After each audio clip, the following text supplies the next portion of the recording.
दोस्तों, क्या कभी आपने सोचा है कि दुनिया के सबसे शक्तिशाली योद्धा, सबसे बड़े विद्वान और सबसे बड़े दानी होने के बावजूद भीष्म, द्रोण और कर्ण इतिहास में हारने वालों की गिनती में क्यों आते हैं?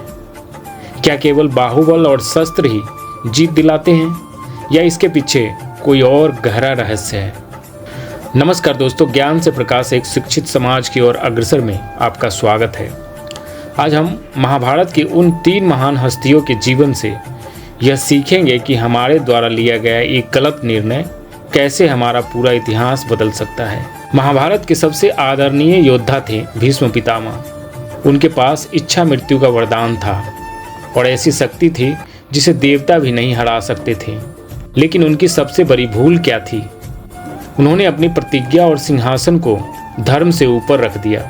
वे जानते थे कि कौरव अधर्म के रास्ते पर है।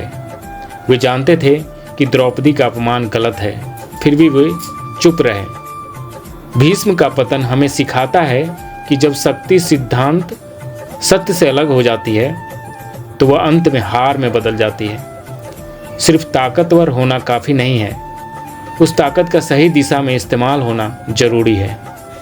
अब बात करते हैं गुरु द्रोणाचार्य की। वे ज्ञान, विद्या और गुरु परंपरा के प्रतीक थे, लेकिन उनका इतना सारा ज्ञान भी उन्हें सही रास्ते पर नहीं रख सका। क्यों? क्योंकि उनके विवेक पर पुत्र मोह और पक्षपात की परत चढ़ गई थी। उन्होंने दुर्योधन के अन्याय को जानते हुए भी उसका साथ दिया, क्योंकि वे राज सत्ता के ऋणी थे। द्रोणाचार्य का अंत हमें बताता है कि आपकी विद्वता तब तक अधूरी है जब तक उसमें निष्पक्षता और सत्य न हो। अगर ज्ञान हमें सही और गलत के बीच फर्क करना नहीं सिखाता तो वह ज्ञान व्यर्थ है। कर्ण के पास हर वह अवसर था कि वह सत्य का साथ चुने। वह एक महान योद्धा और परमदानी था, लेकिन उसने मित्रता और कृतज्ञता के नाम पर अधर्म का साथ दिया। अक्सर लोग कहते हैं कि कर्ण ने दोस्ती निभाई, लेकिन क्या ऐसी दोस्ती सही है जो आपको गलत काम करने के लिए उकसाए? कर्ण ने सत्य को पहचानने के बाद भी गलत का साथ नहीं छोड़ा। इतिहास केवल आपकी वीरता नहीं देखता, वह आपके कर्म देखता है। जो व्यक्ति अधर्म के पक्ष में खड़ा होता है उसका नाम अंततः पराजितों की सूची में ही दर्ज होता है। तो दोस्तों, महाभारत का संदेश बिल्कुल साफ है। गलत के साथ खड़े रहकर कोई भी व्यक्ति सही नहीं बन सकता, चाहे वह कितना ही शक्तिशाली या ज्ञानी क्यों न हो। आज के समय में भी कई बार न्यूट्रल रहना भी अधर्म का साथ बन जाता है। सही के साथ खड़े होने के लिए साहस चाहिए, त्याग की भावना चाहिए और कभी कभी अपनों के विरुद्ध जाने का संकल्प भी चाहिए।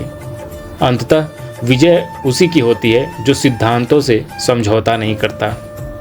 अगर आपको आज की यह चर्चा पसंद आई हो तो इसे अपने दोस्तों के साथ जरूर शेयर करें।